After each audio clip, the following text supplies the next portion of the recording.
Estamos de volta, Vida e Saúde, esta semana toda especial, falando aqui da Mente Feliz, a nova revista Esperança, que você precisa ter aí na sua casa. E Dr. César, a gente vai aqui durante essa semana exibir a terceira temporada do documentário Sobreviver. Ao longo de cada episódio a gente vai conhecer histórias que inspiram e levam esperança para quem enfrenta problemas com a saúde emocional e mental, não é não, Dr. César? Teru, é verdade. Então, para abrir essa semana, vamos conhecer a história de uma pessoa que enfrentou alguns dilemas referentes ao perdão. A gente sabe que em algum momento todos nós enfrentamos ou enfrentaremos a difícil tarefa de perdoar. Às vezes, os ferimentos parecem profundos demais. Mas, no entanto, a capacidade de perdoar não apenas alivia o peso do rancor, mas também abre caminho para a cura e a paz interior. E agora eu te convido a acompanhar a primeira parte desse documentário que nossa equipe preparou.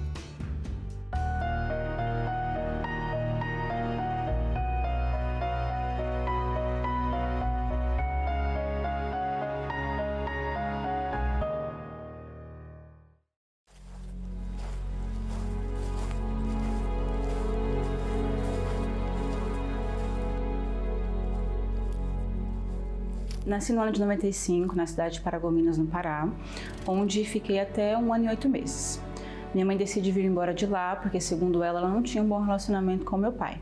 Eles brigavam muito, meu pai agredia ela fisicamente e isso fez com que ela desejasse vir embora para perto da família.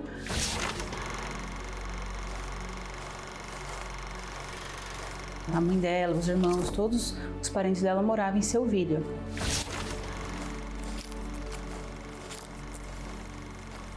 O tempo que eu morei com a minha mãe biológica e com as minhas irmãs foi um tempo muito gostoso. Eu e minhas irmãs tínhamos um bom relacionamento, a gente brincava bastante. A gente subia em cima de pé de árvore para comer frutas, a gente andava de bicicleta pela cidade, era uma cidade pequena, né, de interior, então a gente andava bastante na cidade porque minha mãe trabalhava durante o dia.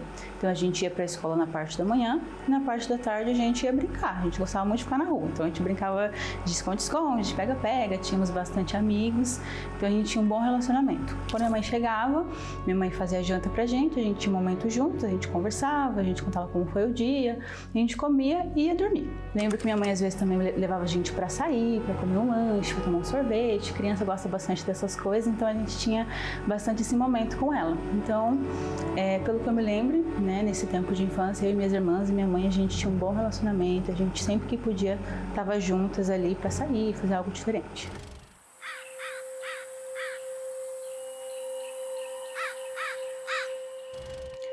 Na época, minha mãe estava passando por algumas dificuldades financeiras.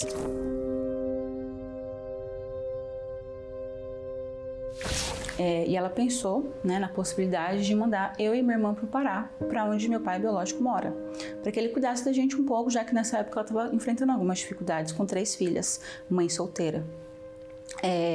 E aí a minha tia, né, entrou no meio dessa história para intervir, ajudando a minha mãe a pensar em algumas possibilidades, porque uma família, né, um casal próximo, estava querendo adotar uma menina.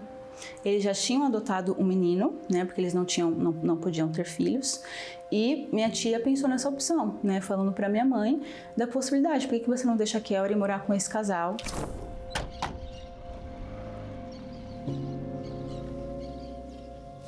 Quando eu fui morar com essa família, eu tinha uns 6 anos de idade. E até então eu tinha a ideia de que eu ia morar com eles por um tempo, né? Foi a ideia da minha mãe de me deixar ir com eles. E na minha cabeça, na época, eu tinha a ideia de que eu ia ficar um tempo só. Que eu ia talvez passar umas férias, ia talvez passear, sair um pouco ali, né, da minha cidade. Então eu decidi ir. Só que depois, naquela rotina de estudar, voltar para casa e ter realmente um convívio familiar, eu percebi que, peraí, alguma coisa está diferente aqui. Cadê minha mãe?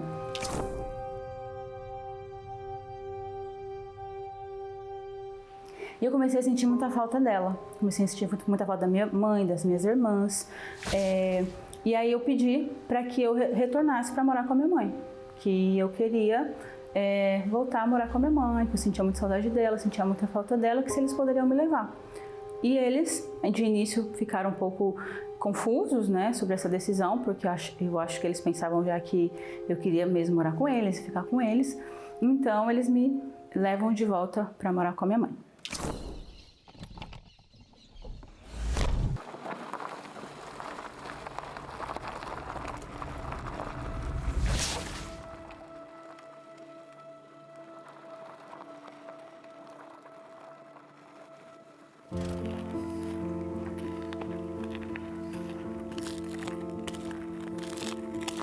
Aqui morava eu, minha mãe, minha irmã Paloma. Que eu, minha mãe e minha irmã, a gente tinha uma vida feliz, pra mim. A gente ia pra escola, eu e minha irmã, minha mãe trabalhava. Quando a gente chegava, a gente tinha o nosso tempo. A gente ficava conversando, brincando, recebia minhas amigas. Era uma manhã, eu, minha mãe e minha irmã estávamos limpando a casa, limpando o quintal, limpando a casa. E aí os meus pais adotivos chegaram.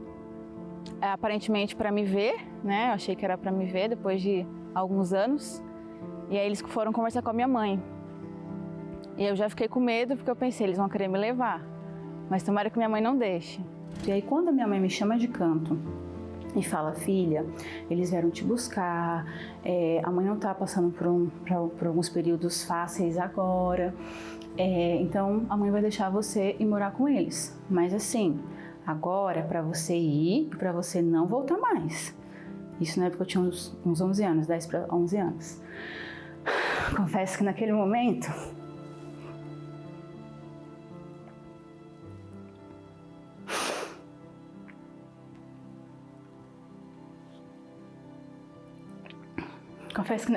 foi como se a minha mãe tivesse enfiado uma faca no meu peito e tivesse dito pra mim que eu não era mais filha dela.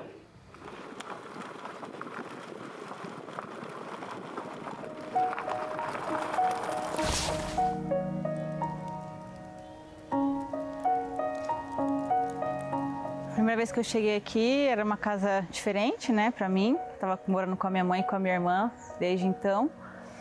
E chegar aqui foi estranho, né, porque agora seria meu novo lar, lugar onde eu iria morar, definitivo, com os meus novos pais, meu irmão.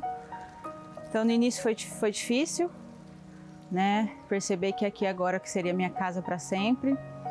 Era diferente, então tinha um quarto onde eu dormia com o meu irmão, não mais com a minha irmã. E, enfim, ia para a escola. Depois comecei a fazer alguns amigos, a gente brincava aqui na frente.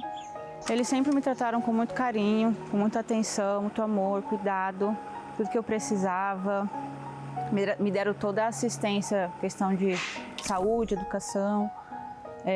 Assim que eu cheguei eu não tinha muitas roupas, então eles foram até uma loja comprar roupas para mim, coisas de escola, materiais. Sempre deram todo o suporte que eu precisava. Me senti acolhida, embora não era o lugar que eu queria estar.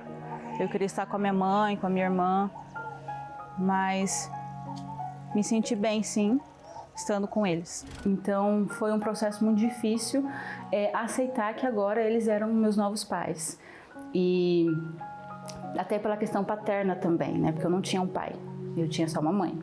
E agora essa presença também, né, paterna, de um pai ali cuidando também, preocupado, também foi difícil para mim aceitar. Então foi um processo difícil, mas que eu fui me permitindo conhecê-los e deixar eles me conhecer também. Conseguimos criar um vínculo, conseguimos estabelecer realmente um amor, né, entre nós. E foi a minha família, né, que me acolheu, que me levava para a escola, que me levava para a igreja, que me levava para sair, para passear. Então essa era a minha nova família. Eu lembro que na época meu sentimento em relação à minha mãe biológica era de rejeição, né? Eu me sentia muito rejeitada por ela.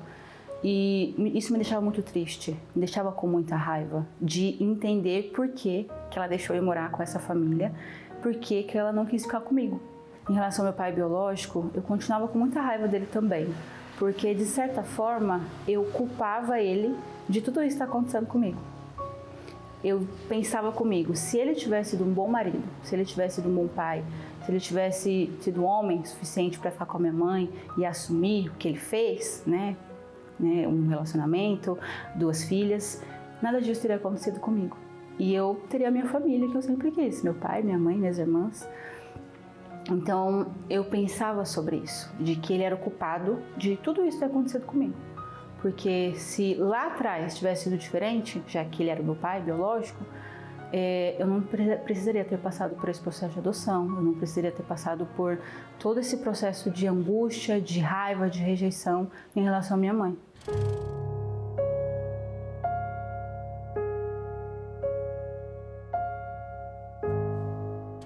Eu me lembro que a minha irmã, ela sempre quis também saber do nosso pai. Ela também tinha essas dúvidas de saber sobre ele, de por que ele nunca veio atrás da gente, sentia essa saudade. Então ela procurava nas redes sociais, ela procurava, né, nos sites, ela tentava entrar em contato com alguém lá de Paragominas, da prefeitura, da rádio, para saber sobre o nosso pai.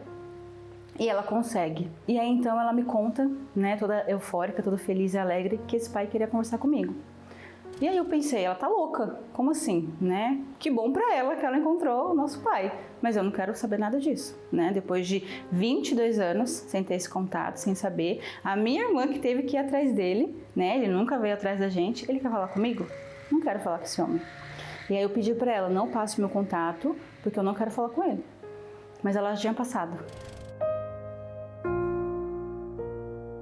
A ideia que eu tinha de perdão era como se eu tivesse que voltar a conviver com essa pessoa, como se ela nunca tivesse feito nada que me magoasse. Então eu tinha muita raiva, né, da minha mãe de ter me deixado ir com os meus pais adotivos, tinha muita raiva do meu pai, dele nunca ter procurado a gente, nunca ter dado satisfação. Então para mim não existia essa palavra perdão, era como assim, eu vou ter que deixar eles entrar na minha vida, principalmente o meu pai, que nunca, né, quis saber de mim, e fingir que nada aconteceu?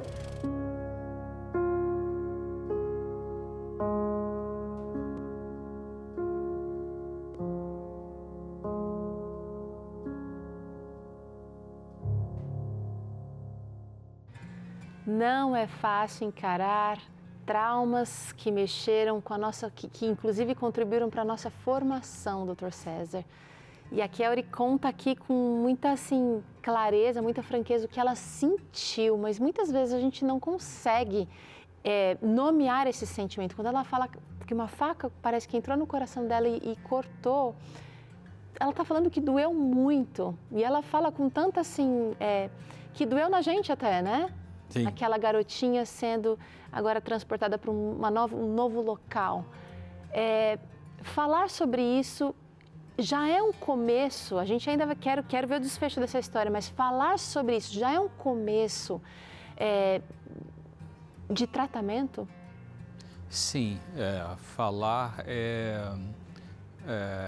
ajuda a curar, porque a pessoa, ela quando vai falar, ela está pensando, ela está elaborando tudo isso, né? Esse conjunto de pensamentos, sentimentos, imagens, né? Então, realmente é um desafio muito grande para ela, né? Porque você veja bem, o pai abandonou, a mãe mudou para o interior de São Paulo com as filhas e aí depois a mãe manda essa menina para uma outra família.